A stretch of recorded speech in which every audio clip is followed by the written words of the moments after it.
एक सवाल ये है कि जो एक शिष्य हैं जो इस पूरे मामले में, उन्होंने कहा कि जून 2024 में आपके जो नरसिंहपुर परमहंसी गंगा आश्रम नरसिंहपुर में उन्होंने आपसे दीक्षा ली।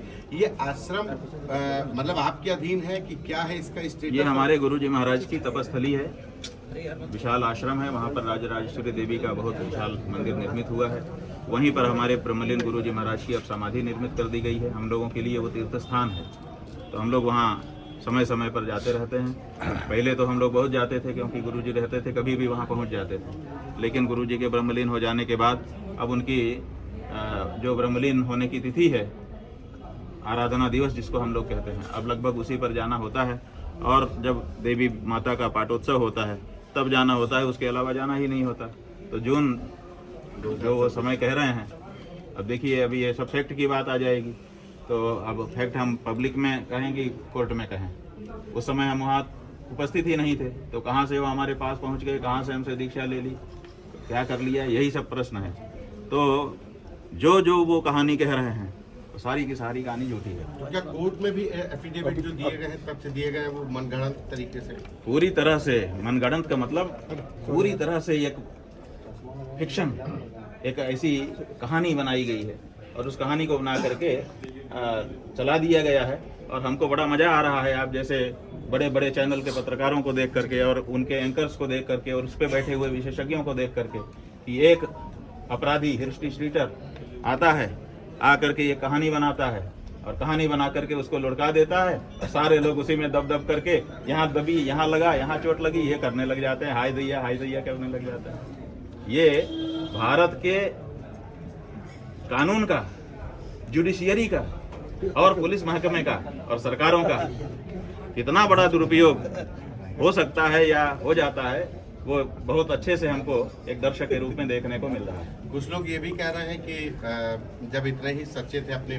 बातों पे अडिग हैं, तो फिर एंटीसिपेटरी बेल दाखिल करने की ऐसा है कि एंटीसिपेटरी बेल हम नहीं दाखिल कर रहे हैं, हम अकेले नहीं हैं। हम का मतलब अभी मुक्तेश्वरानंद अकेला नहीं है। जब कोई व्यक्ति शंकराचार्य के पद पर बैठता है तो वो स्वयं मठ हो जाता है। इस समय हम मठ हैं, ज्योतिर्मठ हैं और इस ज्योतिष पीठ पर बैठे हुए हैं। ये जो बैठे हैं आसन, ये ज्योतिष पीठ है और हम स्वयं मठ हैं। कौन से मठ? चलते फिरते मठ।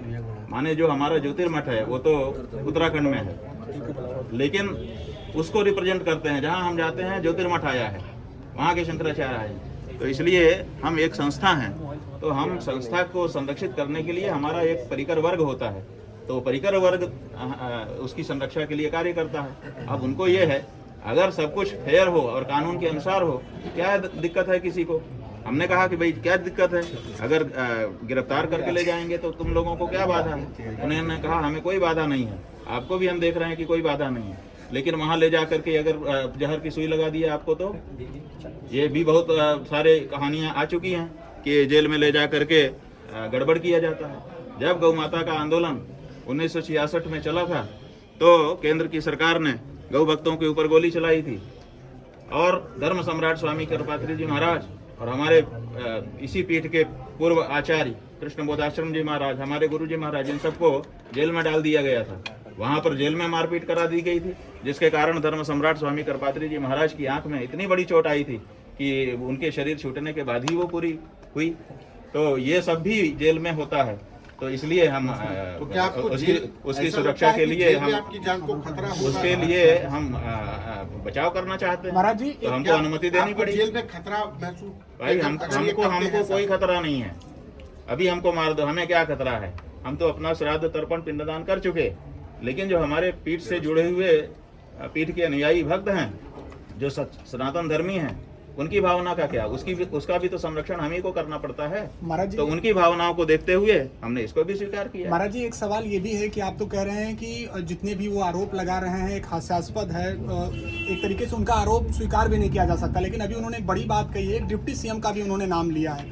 उन्होंने ये कहा कि उनके इशारे आपको वो उकसाने का काम करते थे, उन्होंने नाम लिया, जांच की बात देखिए, ठीक है, आप लोगों ने हमको उनका प्रेस कॉन्फ्रेंस का वक्तव्य दिखाया रिकॉर्ड करके, हमने देखा। वो कह रहे हैं कि इसमें सपा इन्वॉल्व है, इसमें बसपा इन्वॉल्व है, लेकिन भाजपा इन्वॉल्व है नहीं कह पाए। इसका मतलब है कि वो स्वयं भाजपा की तरफ से हैं। अब उनके ऊपर दबाव आया होगा कि भाजपा में भी जरा और साफ कर दो। तब भाजपा में भी इस समय दो भाजपा हो गई है, एक पारंपरिक भाजपा जो हिंदुओं के पक्ष में खड़ी रहती थी, और एक वो भाजपा जो केवल एक जाति विशेष को लेकर के और सबके ऊपर डंडा मार रही है। तो अब वो इसको भी साफ कर रहे हैं अपने वक्तव्य से कि मैं भाजपा में हूं, लेकिन उस भाजपा में हूं जो बुलडोजर भाजपा है, जो कुछ नहीं देखती है, न्याय अन्याय बस चढ़ा देती है। अगर खिलाफ खड़े हुए तो तुम्हारे ऊपर बुलडोजर चढ़ेगा।